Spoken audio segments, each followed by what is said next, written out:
Hello and welcome to our channel self study. आज हम लोग एसएससी एमटीएस के लिए हिस्ट्री पढ़ने वाले हैं। एसएससी एमटीएस या एसएससी पे कोई भी एग्ज़ाम के लिए आपके काम आ सकता है।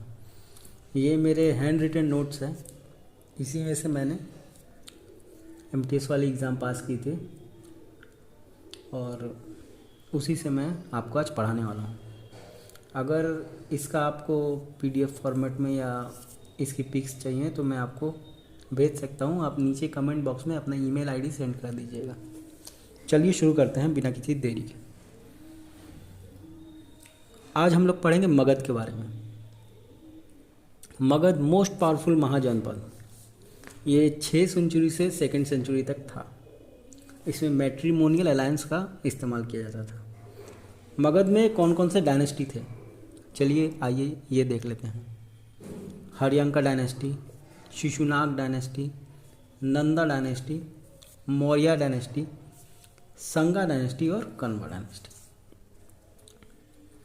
अब हर्यंका डायनेस्टी के फाउंडर थे बिंबिसारा। अजातशत्रु भी इसी डायनेस्टी से थे। याद रखिएगा, अजातशत्रु के साथ फर्स्ट बुद्धिस्ट काउंसिल इन्होंने ही कराई थी।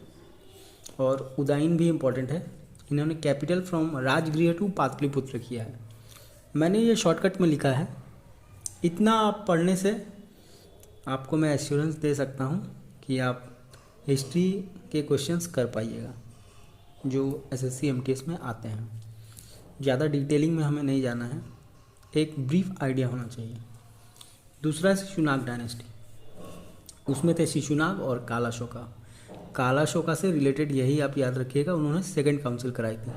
तो 2 इम्पोर्टेंट क्या हुए, अजातशत्रु जिन्होंने फर्स्ट बुद्धिस्ट काउंसिल कराई थी और काल अशोका जिन्होंने 2nd बुद्धिस्ट काउंसिल कराई थी। 3rd नंबर पे आता है नंदा डायनेस्टी, जो है महापद्मनंदा जो फाउंडर थे, और धनानंदा। धनानंदा के सामने ही इनके राज्य में अलेक्जेंडर इन्वेशन हुआ था, ये भी कई बार पूछा जाता है। अब चौथा है मौर्य डायनेस्टी, जो कि बहुत इंपॉर्टेंट है। चंद्रगुप्त मौर्य 322 बीसी। अब 326 बीसी में अलेक्जेंडर इन्वेशन झेलम नदी के किनारे हुआ था। ये क्वेश्चन आया भी था एसएससी एमटीएस में, 2017 में आया था। Chandragupta 322 BC with Vishnugupta defeated Seleucus and married Helena. Megasthenes किससे रिलेटेड है, इंडिका से। अर्थशास्त्र किसने लिखा, कौटिल्य ने। अबाउट स्टेट क्राफ्ट है ये भी आता है कि जो अर्थशास्त्र है वो किससे रिलेटेड है, तो वो है अबाउट स्टेट क्राफ्ट। अब बिंदुसारा आजीविका सेक्ट से रिलेट करते थे, वो जैनिज्म को उन्होंने अडॉप्ट किया था। उसके बाद आया अशोका जो है वो किससे रिलेटेड है, किस लिए फेमस है, उन्होंने वॉर लड़ी थी 261 बीसी में, कलिंगा वॉर। जो 261 बीसी है वो आपको याद रखना है। और अशोक का ही नाम देवनम पियदसी भी है, ये भी आपको याद रखना है। इन्हीं के टाइम पे रॉक कट आर्किटेक्चर, इन्होंने बुद्धिज़्म भी स्प्रेड किया था। Barabar caves, pillars at Dhauli, Afghan to Karnataka, stupas at Sanchi, Sarnath, Junagadh जो गिरनार है, ये सब भी इन्हीं के शासनकालीन के दौरान हुआ था। संघ डायनेस्टी, पुष्यमित्र संघ, ये ब्राह्मण्स थे, ये आपको याद रखना है। और कण्व डायनेस्टी से ज़्यादा कुछ आता नहीं है, तो ये आप याद रखिए। अब आ जाते हैं इंडो ग्रीक्स के बारे में। इंडो ग्रीक्स, मिनेंदर और मिलिंद, क्वेश्चंस ऑफ मिलिंद, इस नाम से भी आता है।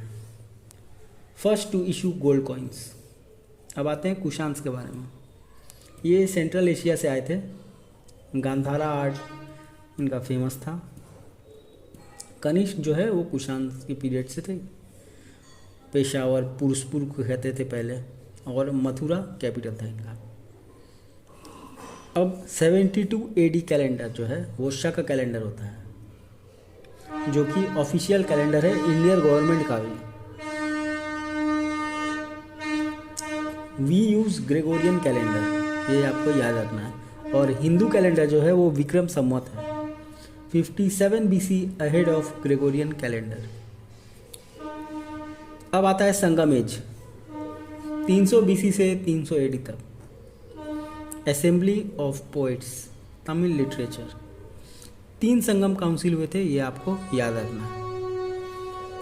जो कीवर्ड्स हैं वो हैं तोलका पीएम, ये first book of Tamil grammar भी कहते हैं इसे, और बाइबल ऑफ तमिल लैंड थिरुकुल्लर।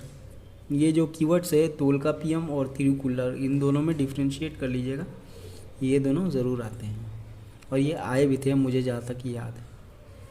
तो first book of Tamil grammar क्या हुआ, तोलका पीएम, और बाइबल ऑफ तमिल लैंड क्या हुआ, थिरुकुल्लर।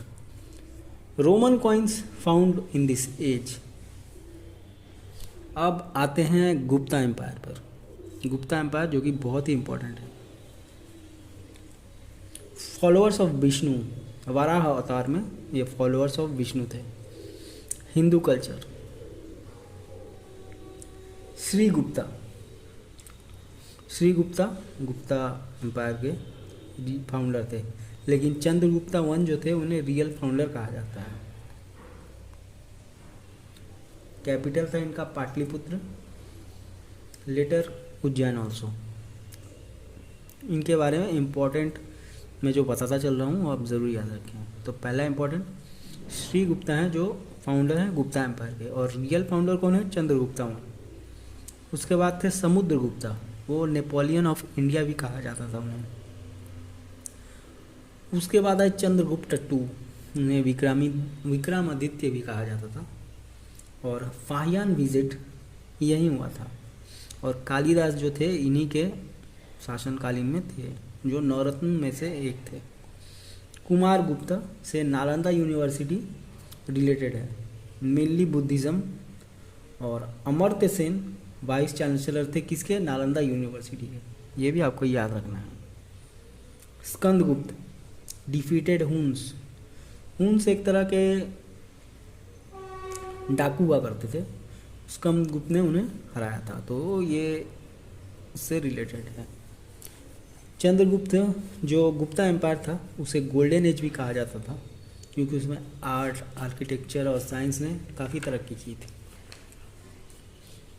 इन गुप्ता पीरियड कालिदासा रोट। अब कालिदासा ने क्या क्या लिखा था वो आप ज़रूर से याद करके रखिए।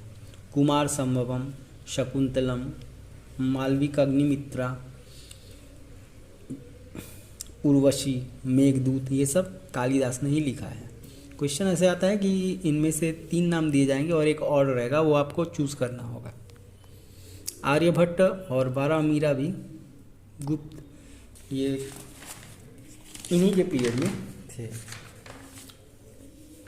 पनिनी अष्टधेय, ये आपको याद रखना है। पनिनी से रिलेटेड क्या है, अष्टधेय। और विष्णु शर्मा, पंचतंत्र विष्णु शर्मा ने लिखा है। विशाखा दत्ता ने क्या लिखा है, मुद्र राक्षस। वात्सायन ने लिखा है Kamasutra. Chess invented in Gupta period. Medicine development by Sushruta और Samhita compiled. Medicine development by Sushruta. 10 Avatar temple, Deogarh temple Lalitpur, paintings of Ajanta caves. और फादर ऑफ मेडिसिन, ये भी एमटीएस का ही क्वेश्चन है, हिपोक्रेट्स। हाइपोक्रेट्स ने फादर ऑफ मेडिसिन कहा जाता है। अब आता है हर्षवर्धन एम्पायर, पुष्यभूत, और ये फ्यूडेटरीज है गुप्ता के।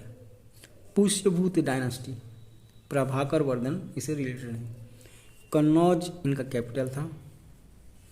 हर्ष चरित्र किसने लिखा है, अगर क्वेश्चन आएगा तो आपको बताना है, बाणभट्ट ने। हर्षा रोट, हर्ष चरित्र किसने लिखा है, बाणभट्ट ने। लेकिन हर्षवर्धन ने क्या लिखा है अगर आया तो, प्रियदर्शिका, नागनंदा, रत्नावली, ये सब किसने लिखा है, इसने हर्षा ने लिखा है। हुएनसैंग जो चाइनीज ट्रैवलर थे वो इनके शासनकालीन के दौरान आए थे, और ये भी आप याद रखिएगा। ये सब कुछ इम्पोर्टेंट पॉइंट्स हैं। पुलकेशिन टू जो है उन्होंने हर्षा जो है उनको रोका था, and defeated him on Narmada river. ये भी आपको याद रखना है। ट्राइपार्टाइट स्ट्रगल क्या है? ट्राइपार्टाइट स्ट्रगल में 3 थे, राष्ट्रकूट, गुर्जर परियार और पल्लस। आपको इतना ही याद रखना है कि गुर्जर परियार वहाँ जीत गए थे, और वैसा इसमें कुछ वैसा इम्पोर्टेंट है नहीं। अब है अदर डायनेस्टीज। चालुक्यास, इसमें पुलकशिन 2 थे, इनका कैपिटल था बादामी। गोल्डन एज ऑफ कर्नाटका कहा जाता है। एलिफेंटा केव्स इन्हीं के शासनकालीन के दौरान था। दूसरा है पल्लव, तमिलनाडु के थे ये लोग। और नरसिंहवर्मन 1। 7 पगोडास, ये इंपॉर्टेंट क्वेश्चन है। रथ टेम्पल्स एट महाबलीपुरम, ये नरसिंहवर्मन 1 के समय पे था। तीसरे थे राष्ट्रकूटास, कैलाशनाथ मंदिर, एलोरा बाई कृष्णा 1। कैपिटल था पटक्कल। चंदेलाज ऑफ बुंदेलखंड, खजुराहो टेम्पल इनसे रिलेटेड है। चंदेला आर्ट, पंडरिया महादेव का मंदिर, ये सभी चंदेलाज ऑफ बुंदेलखंड से रिलेटेड है। अब 5वां है चोला डायनेस्टी। राजाराज एंड राजेंद्र चोला, यही 2 मेन थे। और बृहदेश्वर का मंदिर तंजावुर में जो है वो इन्हीं के शासनकालीन के दौरान था। तो आशा करता हूँ आपको वीडियो पसंद आई होगी। आपके कोई भी डाउट्स हों तो मुझे ईमेल कर सकते हैं। और नेक्स्ट हम लोग पढ़ेंगे इस्लामिक कॉन्क्वेस्ट। इस्लामिक कॉन्क्वेस्ट कैसे हुआ? इस्लामिक कॉन्क्वेस्ट में मैं आपको बता दूं, मोहम्मद बिन कासिम, महमूद गजनी, मोहम्मद घोरी, इसी के बारे में हम लोग पढ़ेंगे। और इस्लामिक कॉन्क्वेस्ट के बाद पढ़ेंगे हम लोग दिल्ली सल्तनत। तो आज के लिए इतना ही। आशा करता हूँ आपको वीडियो पसंद आई होगी। Thank you.